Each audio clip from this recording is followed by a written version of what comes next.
ازيكم يا بنات؟ عاملين ايه؟ ان شاء الله تكونوا بخير. لو عايزه تعملي باديكير في البيت وتوفري فلوس الصالون تابعيني للاخر وانا هقولك تعمليه ازاي، وممكن كمان يطلع احلى من الصالون لان الحاجات اللي هنحطها مش هيحطوها لك في الصالون. اول حاجه هنجيب كروانه مناسبه لحجم رجلينا، بس هي باينه هيوج شويه في الكاميرا، كبيره يعني.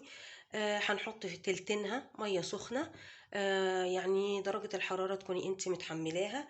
بعد كده هنجيب ملح صفار خاص بالقدم، بيبقى شكله كده، هتحطي معلقة او معلقتين. وبعدين هنحط نص كوباية خل، وبعدين هنحط حبة شاور جل حلوين كده، هما في الصالون مش هيحطولك شاور جل كتير. اوكي، طيب بنقع رجلي بقى حوالي من 10 دقايق لتلت ساعة لربع ساعة، وبعد كده بنشفها. اوكي، خدوا بالكم من الخطوة دي، بنشفها.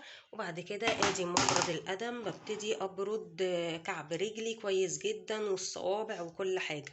تمام. طيب بعد كده بقى بتيجي مرحلة الضوافر، بشيل ادي مبرد ستانلس، بشيل الجلد الميت حوالين الضوافر. وبعد كده المرحلة اللي بعديها المقص، بقص ضوافري الشكل اللي انت بتحبيه، راوند كاريه حسب ما انت بتحبي. بعد كده لو في جلد حوالين الجلد الميت ده اللي بيبقى حوالين الصوابع بتشيليه بنزل جلد.